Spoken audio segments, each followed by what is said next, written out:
All right. So, kind of continuing along what we began talking about earlier this week with in regards to the development of children. There are many perspectives that we can look at. We looked at the cognitive development. We looked at psychosocial development with Eric Erickson's 8 stages. And today we're going to talk a little bit about Kohlberg and Carol Gilligan's theory of moral development. And I'm just going to brush upon it today, and I'm really going to break it down next week for you a little bit more. So I'm going to kind of speed through that today and just talk a little bit how it fits into school age children. The age that we were looking at was 6 to about 12 years old, and what development looks like them in terms of cognitive and psychosocial and moral development. Okay. And we're going to see similar themes and similar patterns as far as how these minus Piaget, because after, maybe not after this lesson, I think we're going to go into adolescence, which we'll still talk about Piaget. But when we get into adulthood, Piaget will no longer really matter as far in terms of further development. What's solidified with Piaget kind of stays the same, but we don't see any really further progression in the realm of cognitive development, because we're pretty much set in our ways at that point. But we will continue with different theories on social development, and especially when we get into Death and Dying, what some of those theories are and how we handle those things later in the book. Okay, so let me share my screen with you. Now, as I had mentioned, we're not going to be getting too much into the physical development, the physical realm. All right, there we go. Just because, lack of time. I mean, there's a lot of reading that's associated with that, but we're not going to really get into the depths of physical development with children, because we do know physicality does continue, and nothing really changes so much in terms of like sexuality or growth or anything like that. I mean, we do see exponential growth between 6 and 12, and every child is different. But for the most part, anatomically, everything stays the same until we get to about pre-teen, pre-adolescent stages, which will be next week. We'll talk a little bit about that, some of the physical changes that happen, because we see a lot of like maybe hormones kicking in. We see a little bit of shifting from the egocentric to the socialistic perspectives as far as how their view of the world is and how they interact with others, because now at that stage they're looking at forming relationships. At this stage, what the primary focus of children is from 6 to 12 is looking at is socialization, building those social skills, comparing themselves to others, and developing kind of what it's like to have an identity and where do they fit in the world. So they're negotiating those factors and trying to figure out how things are going to be placed with them. Okay, so let's take a look at how they develop the self. Okay, so we look at this. We already talked about the psychosocial development in children, and I'm going to show you here in this slide. And if you remember from last week, the industry versus inferiority stage, right? And this happens around 6 to 12 years old, and it's a focus on the efforts to attain competence. If you remember how we had some examples of what it's like to have or develop those competency skills, right? So, because what happens if they feel like they're over criticized or inadequate? What are some of the long-term ramifications that could occur from that? Probably a significant amount of self-doubt and low self-esteem. Right. We're going to see self-esteem take a hit. We're going to see they're probably going to have a lot of self-fulfilled prophecies. If they don't feel good enough, they may say that a lot. They may say, I don't feel like I can do that. I can't do that. We'll hear a lot of can'ts and shouldn't or something like that in their language. And that's something that we want to, as caregivers and educators and mental health professionals or medical professionals, that's something we want to pay attention to so that it doesn't turn into something else. And keep in mind, we're gonna talk about lots of theories here. Nothing is set in stone. Nothing is hard and fast rules here, especially the age. But as we had the example with Oprah, Oprah came from probably she was a little bit further right on this with inferiority and mistrust from her childhood, but she was able to develop those later, which kind of throws a little bit of a monkey wrench in some of these theories. But there are a lot of exceptions to these rules, and Oprah was one of them, as were many other people that have overcome adversity and criticism and bad childhoods and poverty and everything else. Okay, so what I said earlier, we start to see the shift in self-understanding from the physical to the psychological. They're not really focused with what their physical capabilities are anymore. What they're looking at is how are they measuring up intelligence wise? How is their memory? You see kids all the time playing games like memory or hide and seek or something. They're sharpening their cognitive skills while being able to communicate them. They start to realize that they are good at some things and not so good at others. And if you remember back when we were talking about Piaget, the egocentrism, right? Where they were projecting that the world liked what they liked because there were no other differences of opinions. There was really nothing that set them apart or set other people apart from them. So everything was just kind of unified into what their belief system was. Now we're starting to expand upon that and see that children are able to see that everybody is a little bit different, and that child they may have different abilities that other children don't. Okay, their self-concepts become a little bit more divided into personal and academic spheres. So they may start to understand that they're really good at math, or they really like math, or they like drawing things. We start to see certain skills start to form with children. And again, every child is different. Now, I tried to increase this slide a little bit. Let me see if I can zoom in a little bit. I don't think I can. Let's see. And I know a lot of you are looking at this on your phone, and I apologize. So I had the slide on here, and I was looking at it this morning and realized how small the print is. But if you can't see it, what we have here with the development of the self-concept is we have 4 domains in which they start to develop themselves, okay? We've already looked at their physical concept, right? Their physical self-concept. So they may be good at, in this picture, they may have physical abilities towards certain sports. They may like basketball, they may like football or baseball. And a lot of that has to do with what they're exposed with, but there may be physical limitations. So for example, when I was growing up, my parents were they loved baseball. My younger brother was, well, for lack of a better term, a jock. I mean, he was just Mr. Football, Mr. Baseball, Mr. Soccer. I mean, he just did everything. And my parents kind of typecasted me into that. They didn't understand, if my brother is really good at these things, why can't I be good at these things? I was the kid out in left field, just kicking the dirt before the ball dropped 2 feet away from me, because it wasn't anything that captivated me. So while I probably had the physical ability to that, I didn't really have the taking to it. It wasn't anything that interested me. So that's an important thing to remember with that self-concept and physical ability. Okay. I'm sorry, I digressed a little bit. So our 4 domains are physical concept, if you can't see that. The next bubble down is emotional self-concept. So I'll go back and talk about that. And then we have our academic self-concept. And then at the bottom here, this bottom category is the social concept. So they may be really good or popular with certain people.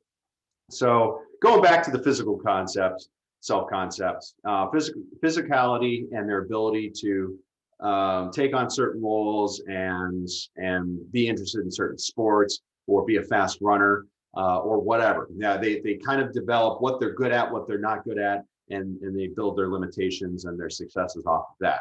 They also look at physical appearance. They start to be a little bit more comparative when they're looking at other children. Why is my hair different? Why is my skin different? Why do I wear glasses and Billy? I always like to pick on Billy. Billy doesn't wear glasses. And that could have social implications in some, which we'll get to in a little bit later. But physical appearance starts to fill into that domain of self-concept. What do I look like compared to everybody else? Emotional self-concept. Okay, what defines us in terms of emotions? Like, if you had to pick one of your most prominent emotions, what would it be? Would you say?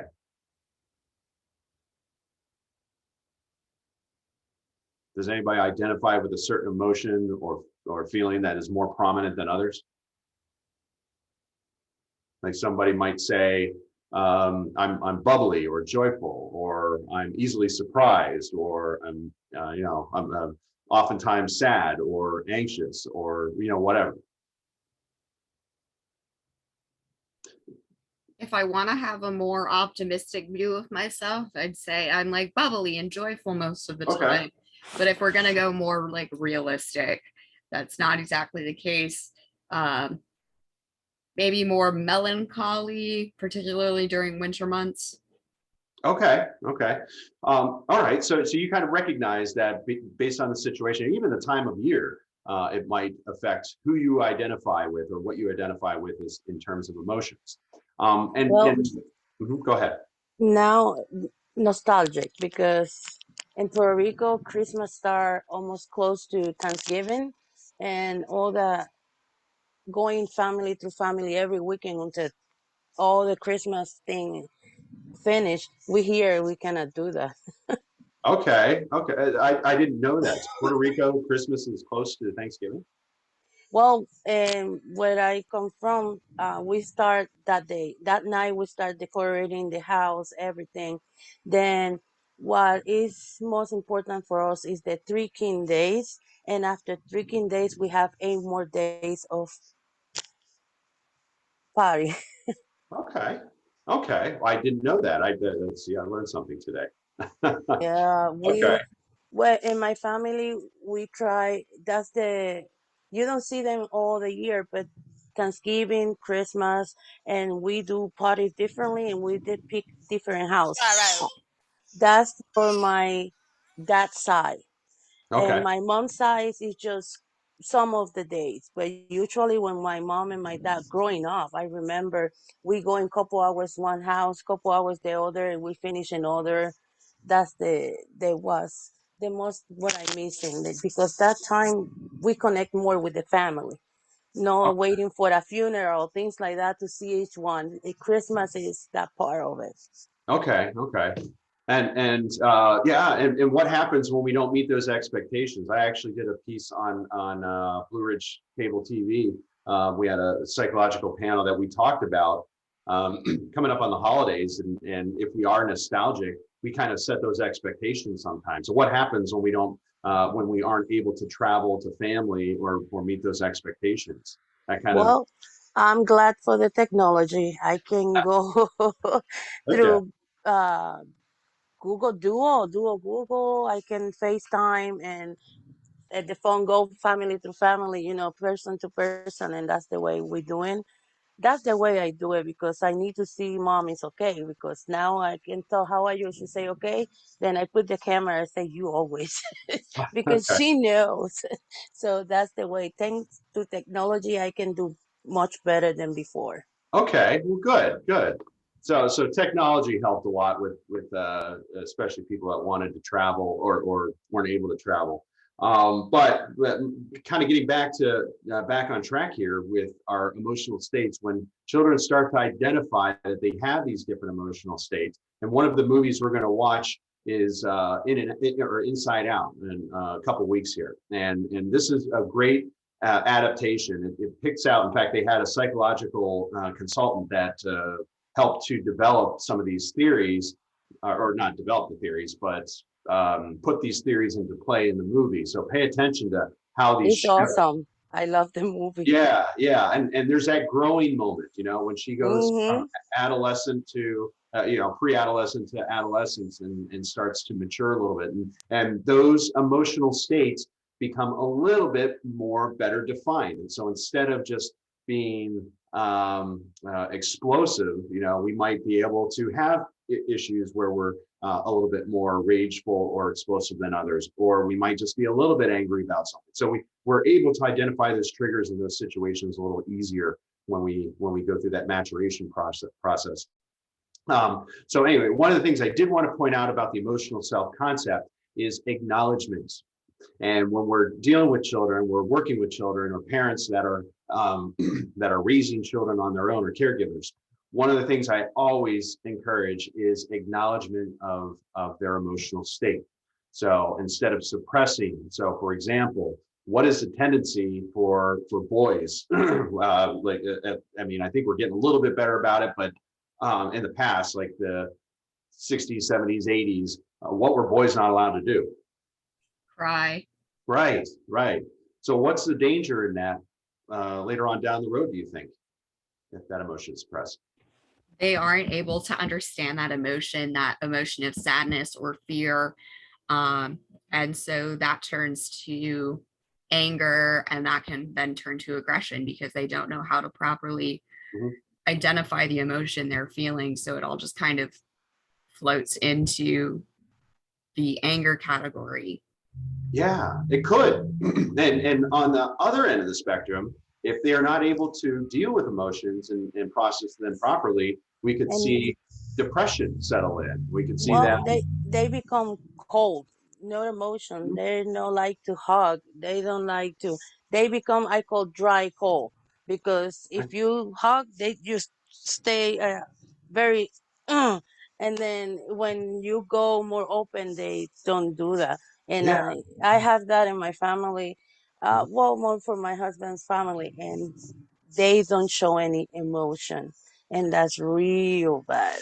Okay. Where do you think that came from? Why are men the traditional male role, I should say? Exactly, for the parents, Yeah. dad and they grew up in rural areas, and Hmm. all this stuff. Men don't cry. Men is always working and things like that. From the 30s, 40s, that's where it comes from. And unfortunately, the boy is 23, 24, and he don't have any emotions Yeah. Well, I because think it's that. really like that post World War part of it, because like the soldiers would come home and they would have children, but due to the trauma that they endured, they had PTSD and they weren't able to identify those emotions. And right. so they just kind of shut down emotionally and weren't emotionally available to teach their children how to identify and cope with those emotions. And it's just kind of trickled down through the generations. Absolutely. And Well, I will understand that if it happened, but they never went to the war. Never, never. And I will well, understand that. and and Josie, just to kind of illustrate Liana's point a little bit, is that it's not necessarily a result of war. In fact, I would argue and say that this has probably existed since the evolution of men and women. Is that the men are traditionally have been the hunters and the gatherers and the workers and the providers, and the women just by nature had to spend more time focusing on children because that's what they produce. They spent so much time having to protect themselves and relax and rest so that they could have healthy births and be able to care for the children a little bit longer. So traditionally, women have not been able to work, have not been hunters and gatherers, and have not been providers. So that what somehow through evolutionary means we've adapted this idea that in order to be more productive, we can't take time for ourselves and show emotion, because crying takes a lot of energy and it takes a little bit to get over those stuff or get over those things. In the short term of things, it makes sense that we can just stuff it down and get back to work. But over time, we're now learning that it takes a lot more of a detrimental toll on our health, our physical health, and our mental health, and it might produce less productiveness later on in life.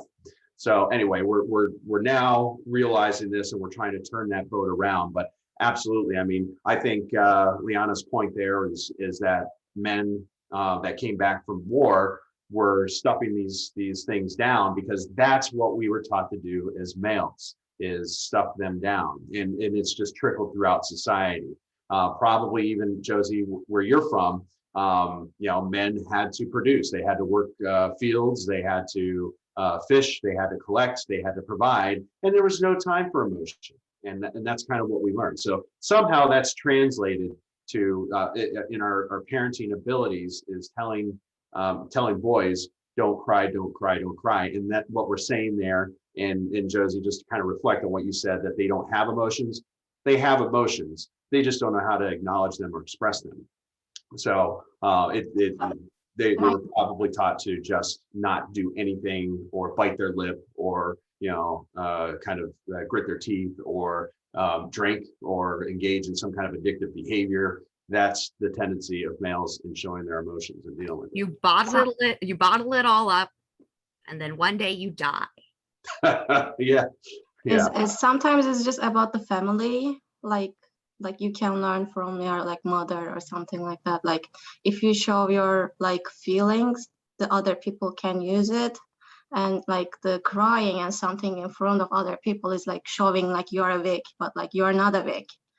And like you need to hide that from the other people. Like I learned that way from my mother, and I had so much trouble with crying, like so many years. I didn't cry, but I had so much feeling problems, like suppressing all those feelings. Like in the long run, at some level, at one day, it just came out, all of them. Okay. And actually it's not really healthy, I think. And I decided that like to being able to cry is you are being more braver than the other things, I think, because like it's really like you're dealing with your emotion, and like you're brave enough to show them. Right. Yeah. Like one of my sisters still, like she's 40 and she doesn't cry at all, like since her childhood. And she has trouble with like really expressing her feelings, like emotional feelings. She doesn't like hugs. She doesn't like that kind of closure. And I think I don't really said to her, but I do feel like she can feel the lack of that, like sharing that kind of emotions. Yeah. And one of the things I always share with people, because what tends to happen occasionally, and maybe some of you can relate to this, is there's this resentment or anger or something, or grudge that we might hold against a mother or father or caregiver for not allowing us to do these things at that age. And I'm always of the mind is that we're in the present. What can we do about this now? And what are your thoughts? I mean, how do you turn this around for society, for your family, for generations within your family? And I think some of the best responses I've got is to pay it forward, to make sure that the children that are under my care or around me, nieces, nephews, whatever, making it okay for them to be vulnerable. Yeah, Josie. Yes, it's you guys make me remember. Example, my mom is old fashioned. When I started going to the university in Puerto Rico in 1993, 1994 around, I started learning different things than what she showed me. It's like I went to the city and it's totally different, and I have a lot of trouble because my mom say, no, that's not the way it's supposed to be. I say, Mom, we in a generation, we changing, and she don't understand. At the end of the story, I just drop up because it was hard to work two things. She don't let me stay around the university and dormitories and anything, nothing like that, because she think the worst. I will be with men here and there, and I'm supposed to be alone with him in the room, whatever. But she don't see that part that we changing, and you have to let me grow. And then I just drop up. Yeah. Okay. So kind of the social pressures were guiding your behaviors and your way of thinking, and your belief system. And that's again, that kind of goes back to gender role expectations. Now let's look at the other side of things. What were some of the gender roles as far as when we're talking about emotional self-concept. What were some of the expectations of girls, females, growing up? So being kind all the time. To be kind, to be kind Gentle. all the time. Yeah, Kind, like actually, gentle. I do want to Yes, show my English so much, but I, because I am the good girl, I should be like be kind and like to not to argue with about the things like I am not agree with. Mhm. So Okay. I had Being a lot vulnerable. when I was grow up. So Okay. Okay. Liana, sorry, you were Being vulnerable. being vulnerable, right? There's a little bit more flexibility in time, right? Because women, when they're going through these hormonal changes and going through pregnancy, there's no stopping the crying. You know, they're gonna be happy sometimes. They're gonna be sad sometimes, and you know, the male counterparts, yeah, where they're expected to produce all the time. There's no time for that. But women, evolutionarily, they have had a little bit more freedom and flexibility to be vulnerable and show their emotions. So that's kind of where we are with this emotional self-concept, is allowing children to, or acknowledging those emotions and making sure that vulnerability is okay. I mean, these gender roles, they've got to go. These labels, they have to go, because they have certainly not served us well, you know, in the past, but even more so right now with the advances of technology and everybody looking at equality. These labels really have to go, as far as when it's males not being able to be vulnerable and women expected to be vulnerable. We should all be on the same playing field. So that's kind It of my also little. comes back to physical health, Yeah. Okay. because Yeah. like who knows how many people have developed heart disease for unknown causes Mhm. when like they live their entire life in a state of stress. Right. Right. And we know that stress. If any of you have taken my 101 class, I do this big piece on stress, and we talk about stress and just how not only psychologically taxing it is on you, but physiologically as well, because it long-term, prolonged, extreme stress lowers our immune system, and it keeps us from sleeping, which is important for growth hormones to come in and repair our bodies. You know, we've talked about that in this class as well. So absolutely, stuffing things down and not being able to let them go or acknowledge them or deal with those emotions could, I mean, is detrimental. And it's not could be, they are detrimental to our physical health. So anyway, that's really all we're talking about with emotional self-concept, is how they learn what their, I don't want to say their identity, but if they're rambunctious or anxious or melancholic or happy all the time, that kind of takes form, and they're able to identify with that and start getting a better handle on their emotions. Okay. The third category we have down here is the academic self-concept. So we might hear them say things, I'm really good at math and science, but grammar is really hard for me. We hear that a lot. Like many of you will probably have a propensity saying you enjoy art, or the art is something that comes natural, but math isn't good for you, right? I think I kind of fall in that camp where I love science, and I think I kind of like history a little bit. I developed a better appreciation for English, but I would say science is probably my strong suit. And children that are going through this school age period are starting to identify with what they really like, and they'll have a favorite for one class over the other. What do you think when they start developing these self concepts in terms of academic self concept? What do you think is probably the healthiest way to trying to think of to refrain from I'm trying to think of it.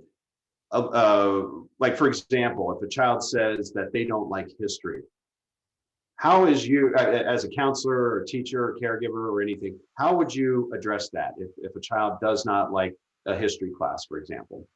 Well, in my case, I just tell her you have to and experiment other things to really decide what do you like or not. Okay. Um, she's right now good at everything, but she loves science.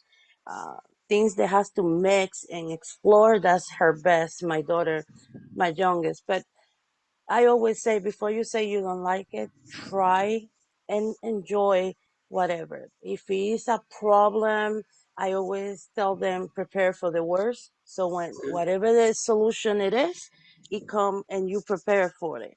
Like it can be good, it can be bad. That's the way I tell them.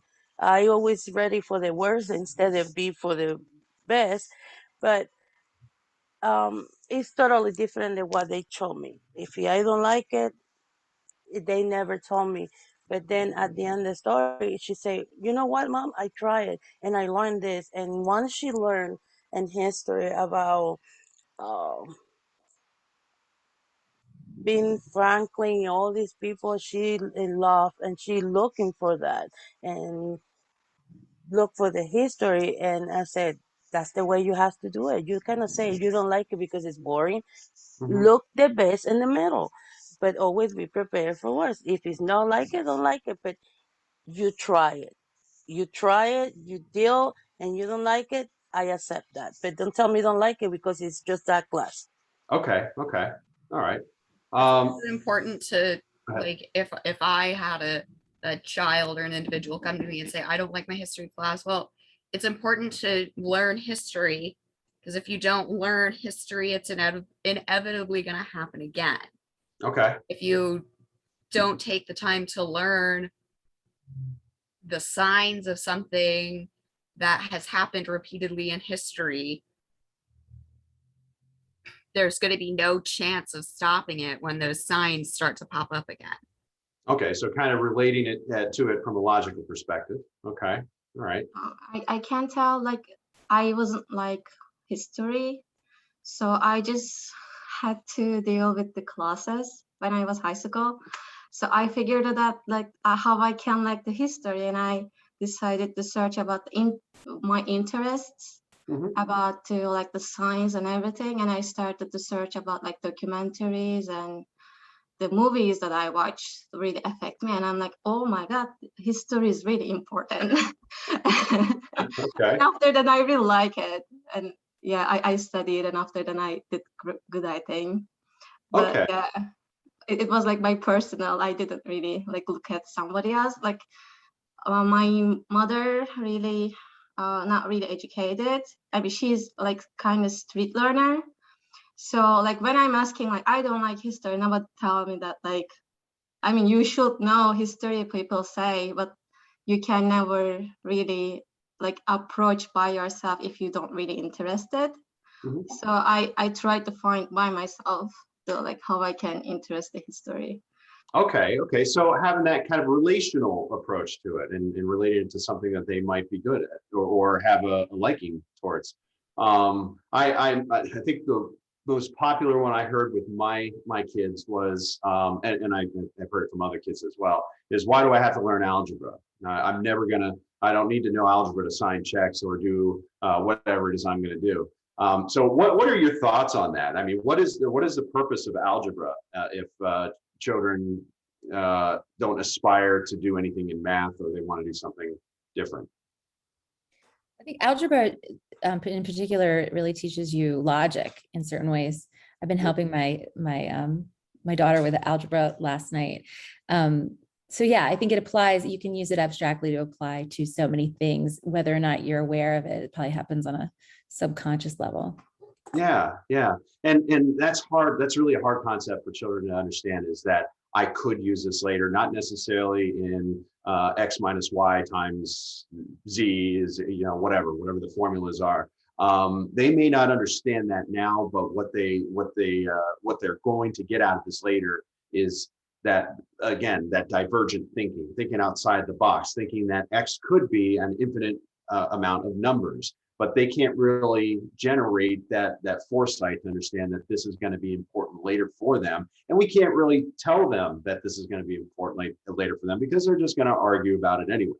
So what we could do, and I like your approach, Joe, is working with it, making it interesting, or figuring out creative ways to incorporate algebra or that similar logic to that to help them build that up. and maybe they'd have a little bit of a better appreciation for it, or make it fun for them, like Semra said, make it an interesting, relational in some way. Okay. They can't buy any toy without knowing algebra. Right. They have to know like how much this price and Yeah. and eligible or not to get those toys. Yeah. And again, you're going back to, we talked about learning a second language in as early as we can. I mean, that's beneficial to them beyond what they actually know, and making it relational, saying, we may not live in an area that you have to speak this language, but someday you might. And, just figuring out ways, the parents know the kids, the caregivers know the kids, and figuring out ways to relate to them, and meet them on their level and bring them up. Looking back at Vygotsky's zonal proximal, learning. So looking back at that and seeing how we can bring them up to what level we need them to be. Andreas, I saw your hand was up a little bit earlier. Did you have something to add?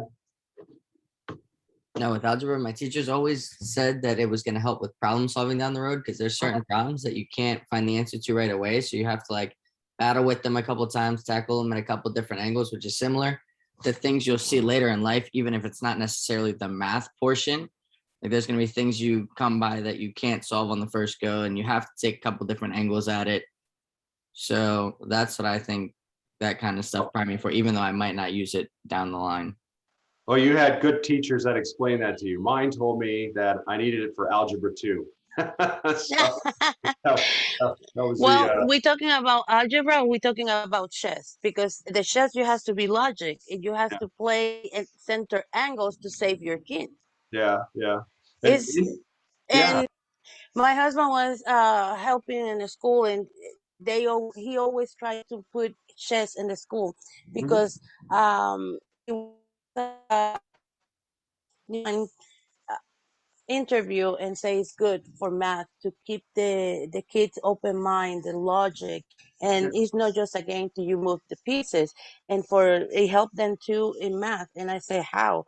He's the only know. Whatever I know is a little bit, but he tried to teach in a school, because it's not just a game. You have to be patient and learn how to move without losing pieces and save your king, because the middle thing is save your king. Yeah. Okay. It's a game, but it's not my favorite. Yeah, and I'm going to digress a little bit here, because I think that's a great point in generating some kind of interest in this, because you don't hear a lot of people playing chess nowadays. And one of the things I did with my kids is I'm not kidding you.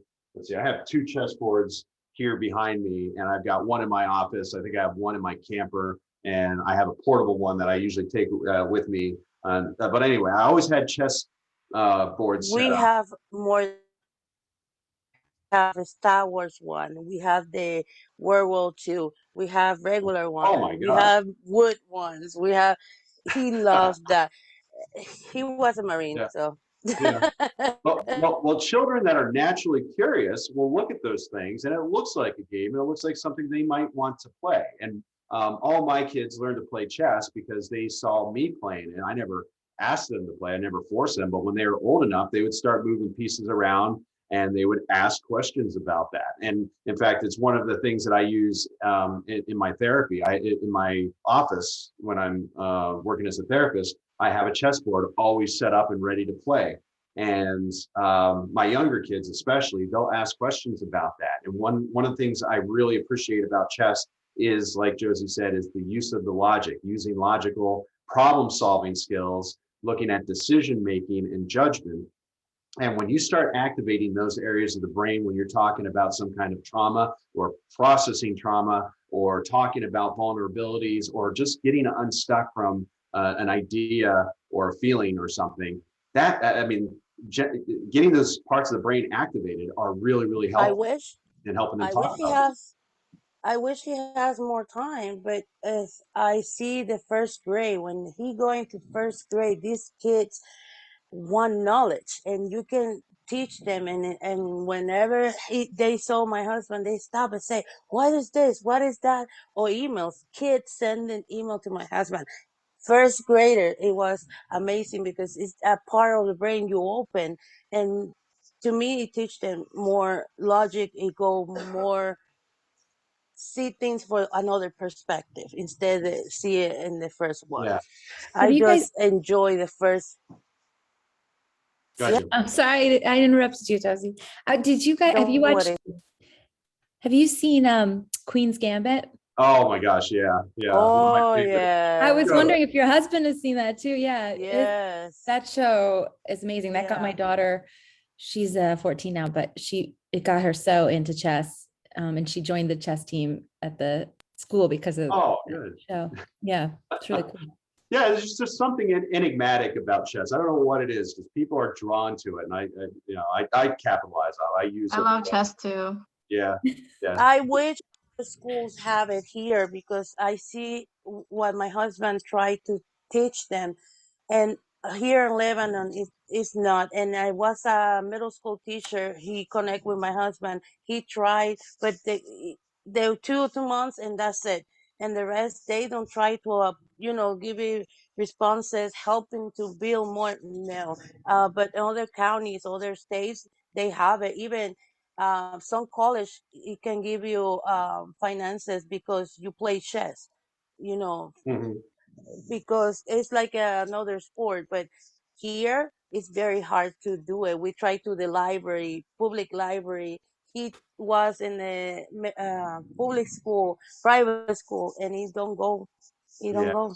yeah. Well, and mostly, and again, just looking at our infrastructure and our how our funding system works is, schools are really underfunded.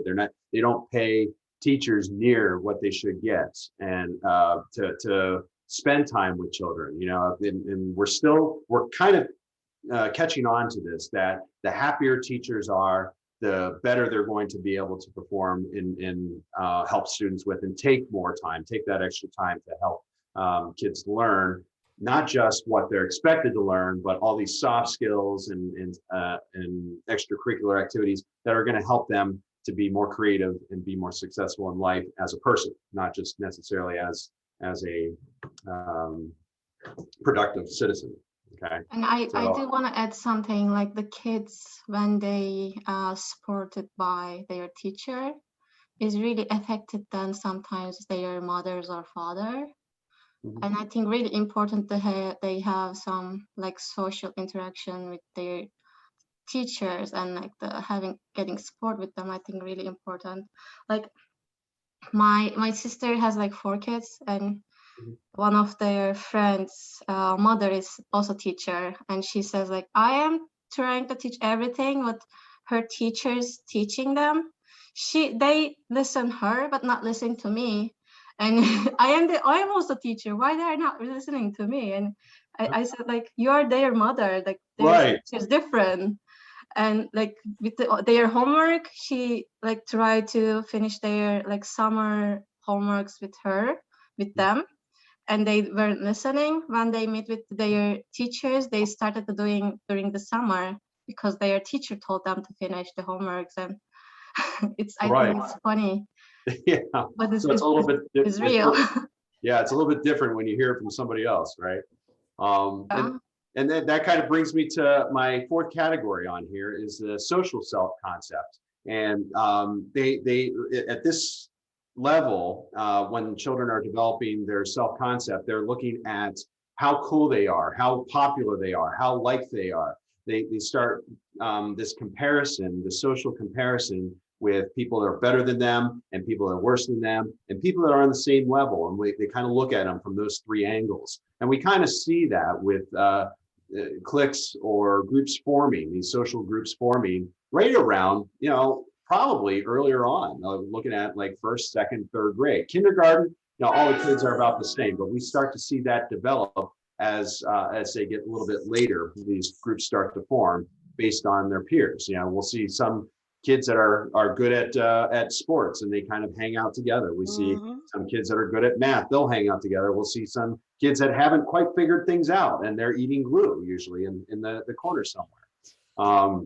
But they start they start this comparison earlier on, and enter into one of these concepts we call social comparison. And they desire to evaluate their own behavior. And this is naturally instinctive because, again, we are a pack animal. We recognize that we are going to be far more successful in numbers because we can't do this on our own. We learned that earlier on when we were born, is we can't survive on our own. We're reliant upon other people, and that transposes into later childhood. Let's see here. When we look at Festinger, your book talks about Festinger, and looking at objective measures are absent when nothing else is apparent to us and we don't have the factual knowledge. We rely on social reality. We look at what everybody else believes. We incorporate their belief system, and we act and we think and we feel exactly the way they do because that's what's right to do. I usually show this video for my social psychology class, but I want to show it to you because this I couldn't find. I went out in the internet. I looked for something that was similar to it. Has anybody heard of the Ashline Experiment? No. So the Ashline Experiment, what it deals with is it falls along Festinger's theory that what we do is we take cues from other people, and regardless of how we feel or if we think things are different, we will fall more in line with what other people think. So this kind of demonstrates the social comparison a little bit. So I'm going to play this video for you. If you just bear with me. Oops. Computer share sound. So if you have your video or your audio turned way up, maybe turn it down a little bit so it's not too loud, so that way you're not blasted through the, I don't know how this is gonna sound. All right. And be right, or follow the group and be wrong. The answer might seem obvious, but the truth just may surprise you. The rules of this game are simple. Over here, we've drawn a line. And over here, we've drawn 3 lines, A, B, and C. Only one of these 3 lines is an exact match for the first line. Can you figure out which one it is? Got it? Did you say B? Simple enough, right? Or is it? Try one more round with a different version that we're showing our volunteers. You've got to decide which one of these 3 straight lines is the same length as this first card. So, where do you stand on this one? A, B, or C? Before you decide, take a look at what our volunteers picked. What's your choice? It's A. You think it's A? I think so. Okay, go to A. A. It's A. Definitely A. Yeah? Yeah. Okay. I'm going with A. Okay. The answer seems obvious, right? Or is it? Take one last look. Are you going with these people who all picked A? Or did you choose to go with B or C? Time's up. Got your pick? It's A. You're gonna go with the group. Yeah. All right, great. Is that what you picked? Or did you go with another answer? It turns out the answer to this round is C. And while you likely chose C first and stuck with your answer, we also know that some viewers might have felt the peer pressure and switched to A. It's A. I want to ask you something. Did your gut at first tell you that the answer was actually C? Yeah, but everyone was choosing A, so I just felt like I had to pick A too. You felt the pull of the crowd. Yeah. In case you haven't figured it out yet, we'll let you in on a little secret. The first 9 people in this line were working for us, and each time we ran the experiment, they were instructed to pick the same wrong answer. A. A. A. It's A. Seeing all these people choose A left the last person in line who wasn't in on it with a tough decision. To go with their gut or with a group. You're gonna go with the group. Yeah. Although not all of the test subjects at the end of the line fell for it. I think it's C. In spite of what everybody else thinks. You don't trust the wisdom of the crowd? I'm trusting my gut. Okay. To be perfectly honest, I think C looks closest. And you think that they're all wrong? Yeah. Okay. Hi, guys. And don't beat yourself up if you were tempted to go along with the crowd. Make your choice. I'm gonna have to go with A. Okay. Yeah. Thank you. What happened? I have a confession. Okay. I actually thought it was C. So Did you start to question your own judgment? I did. I don't want to be the dumb kid. I don't want to stand out. You know, I was like, A. Have you ever ignored the truth to fit in with a group? Just think, what if those weren't lines, but evidence in a murder case? Would you be able to see past the group consensus and just go with your gut? Studies show that when someone holds a different opinion than the rest of the group, the anterior cingulate cortex, also known as the oops area of the brain, produces an error signal. We try to fix that by modifying our opinion to be in line with the group, even if it's a viewpoint we're uncomfortable with or know is wrong. And that's because there are some major evolutionary advantages for those who follow along with the group, namely survival. If you want to stay safe, stay with the herd. All right, so how do you all feel about that? That was fascinating. Yeah. Have you ever heard of that before? Yes, but not in Okay. the video. Yeah. Yeah, And I did. that's what I tell my kids. Don't go with the group. You have to be the leader, not the followers. So if you have to see both perspective, you know, but I never go with the group. Sorry. I'm the other one.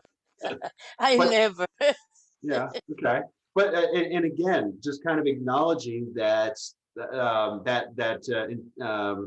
anterior cingulate cortex, that's built in for a reason. That's there for survival. Because if we see people running out of a building, what is that telling us? What should we be thinking at that moment? You Run should too. also be running. Yeah, should- you should be also running. Yeah, there might be a danger nearby, and we don't know. So what that should trigger is trying to come up with problem solving at that point and taking in other clues, using that sorry, I lost my train of thought. Using that downward logic to take in other information to see what is going on and if we should go follow that herd or not. Because not following that herd could be disastrous for us, but not acknowledging that something might be going on might even be worse. So that's built in for a reason. And is there a right way to, like Josie said, to instruct children to always go with what you know instead of what everybody else is doing? To some extent, that's probably a good, that's sage advice. But is it? We live in an area that if you don't follow, you don't friend, and I can tell my kids now, if you do the right thing and they don't want you to do the right thing, then you have to decide you the right, let them be. They have to learn harder than you. So Yeah. and that's I was reading in one of the works that I'm a little behind. I was writing. I like to read simply psychology, and this guy said this is very vital to kids learn, and some of them learn the wrong way, but it's part of who we are. We pick group because we identify, or because just my dad was Republican, so I will do Republican. I will go to the army because he went to the army, but I want to go to the Marine. But no, that is, to me, it's very important have their personality, no because what I did. Yeah. No, because we follow. You have to have your own opinion, no matter what who around you want you follow. You have to be your own opinion, your own leader to follow. Because if you're gonna be the group and group, where are you gonna finish? Right. And You- to some of those points that you brought up, Josie, those are great ways to help children understand the difference between following because other people are doing it or survival, right? So and looking at that from that perspective, if they have time to make decisions, then that's a good opportunity to show them, well, what are your values? And we're going to talk about this next That's Monday. I Well, have a problem in the school. I have because somebody told my daughter, "Oh, that's a wrong shirt, whatever." She don't want to wear it, and I say, "I buy that shirt, and I told you it's not special. you're gonna wear it. No, because they say, well, if they told you throw yourself through the ocean and go and die, you will do it? Yeah. No, right? I Mine buy was that jump for off a you. bridge. Exactly. Go to over the bridge. No. Yeah. It's you like it, you make me buy it, you will use it. When they buy the clothes for you, when they give you what you need, then take their opinion as something. And Okay. she say, okay. And then and sometimes you say, no, I wouldn't wear that at school. I say, remember what I told you. Remember what I said. When they buy for you the clothes, then decide for you. But I am the one, you picked it because you like it. I wouldn't wear it. Okay. That's you have to have in mind. Don't you want to be in that group, but if that's the reason you want to go because they no, it's better you get out of there. And Don't worth yeah, it. yeah. Thank you for sharing that, Josie, because it's important. And it sounds like you kind of turn those into life lessons. And at this age, that's where that's very critical. When getting back to the social reality and what other kids are thinking at this age, it's important to start teaching kids to critically think and question and dig into the truth a little bit more. And that's the three routes I was telling you about. And Fessinger really coined how children look at others who are similar to them and start to engage in this kind of group thought and group identification or in-group identification. They may also look at children that in an upward social comparison. They're going to look at children that are better in certain aspects. Maybe they're better in math. Maybe they're better in sports. Maybe they're just more popular. And they're going to start asking themselves, what can I do to better myself or get into that group that I want to be in? And with that, and again, this is something that's totally natural for them to go through. Unfortunately, with these social differences, we also experience bullying. We experience criticism, and all these hurtful things that might happen if they aren't able to fit in those groups successfully, right?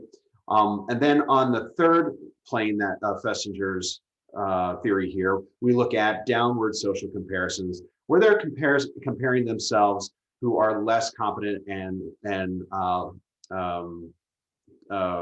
less competent or successful to raise or protect their self-esteem. And again, this kind of just adds to this concept of self-esteem, which I'll talk about on the next slide. But This here in the book say upward social comparison, and what I was reading in Simple Psychology, he say the in group. The in group is where you're accepted, you follow it. They have they use the most expensive cars and things like that, and then it's the out group, and right here it say downward, and it's the way he explained it. I prefer to be in the downward social comparison than okay. in the up one. No, all the time we have to be accepted by our opinion, and but we have to respect the other opinions. For I don't know when I started, but I want to be the different one. I don't want to be the same one, and that's what I go. And I like how he said about the in group. Everybody wanted to in group, but what happened with the out group? Yeah. It's maybe because poor, because they don't use the same brand of shoes, or and we. I prefer no be to see that in the society we live in, but that's what it is. Yeah. And you have to pick. I always be different. Be different. Okay. That's what I have mine, and I teach my kids be And, different. and you kind of brought up a really hot point with Fessinger's. One of the criticisms that many other people, and I have of Fessinger's theory here, is we use, in fact, it's in the language here, upward social comparison and downward social comparison. One of the things, and you brought up a good point, Josie, is looking at acceptance of differences. Everybody has their differences. They have different hair color, they have different eye color, they have different skin color. That doesn't necessarily mean that they are better or worse. It just means that they're different. But our concept, we get a lot of our messages from social media. If kids are engaged in social media, they might get it from television in accepting differences, either as upward or downward or just lateral. So that's kind of important if you're ever counseling or if you have kids yourself is just keeping an eye on that and making sure that children aren't measuring themselves as better or worse than or the same as, but on everybody on a level playing field. Maybe you're better at math than Billy. Billy's maybe better at art than most people. And that's okay. Accept you for who you are and accept everybody else for who they are, and teaching that level of acceptance. So that is one of the criticisms and limitations I think Passenger has, is just the language that's used in there is the upward and downward comparison. Professor, can I One of ask the things, I don't know if you can see it there. You see my daughter, right? Uh-huh. I don't give that haircut. That called trichotillomania. She pick Okay. her hair. If she's happy, the anxiety levels is too much, and I put it like that. And in the beginning, she don't want to go anywhere. She use AJAB. She use different things, and I say no. You have to go out if you have a problem, but you don't look bad. Just go with it. I prefer you with longer hair, but see, that's why we have it. We have to accept it. Okay. And the day she decide to go with nothing, I let her make up. It give me some positive things, so I let her use nice makeup. Okay. Well, we went to the store. We was, I think so, it was in Kohl's, and this lady come. Oh my God, can I talk to you there? I said, yes. She say, you rocking your hairstyle, you rocking. And then she start getting more positivity, more go out. And now she don't use any hat, even in the school. Tell her, if you need to use a bandana or something because you feel you allow, you a special case, you allow. She don't using it. All Since right. that person, and no was one, it was couple person come near you rocking that hair and the makeup and things. Yeah. I was telling her that, but when she hear for another person, it make her more positivity to go out. And I Yeah. told her, I can give you a better haircut, and she say no, leave it like that. Okay. Happy. And I think so, it has to be what the knowledge parents had, what the knowledge they look for help their kids is another Yeah. thing. Yeah. Because if you don't have it, my mom don't have that, so that's why they raised the way we were raised. Everything was wrong, everything was this, but now with the knowledge, things been changing. Yeah, And Josie, thank you for sharing. Sorry, I hate to cut you off here. We're coming up here on time. Semra, I think you wanted to chime in on this pretty quickly, and have one more point here before we move on today. I just want to ask one question, like why we always choose the simple things like or similar to us rather than like choosing different, because the different things are like, can you bring new angle to view and like more fun and like add like more color in your life, but we always trying to get into the similar group, similar space, and I think it's kind of boring, but why we do that?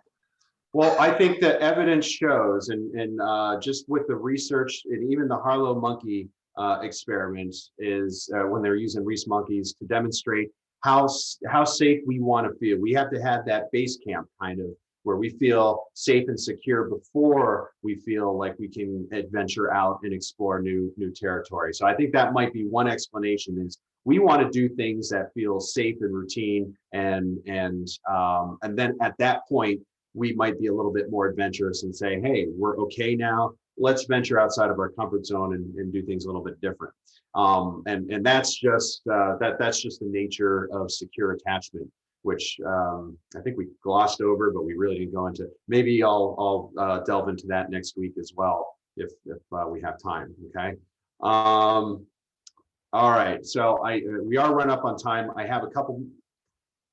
What I think we'll pick up on self-esteem, and then we'll get into Kohlberg and also the Heinz dilemma. If you have a chance, look up Heinz dilemma. If not, I'm going to review it later, and then we'll talk about Gilligan's on Monday. All right. Any questions before we depart today? I think a couple of you, Ava, you wanted to stick back and talk to me.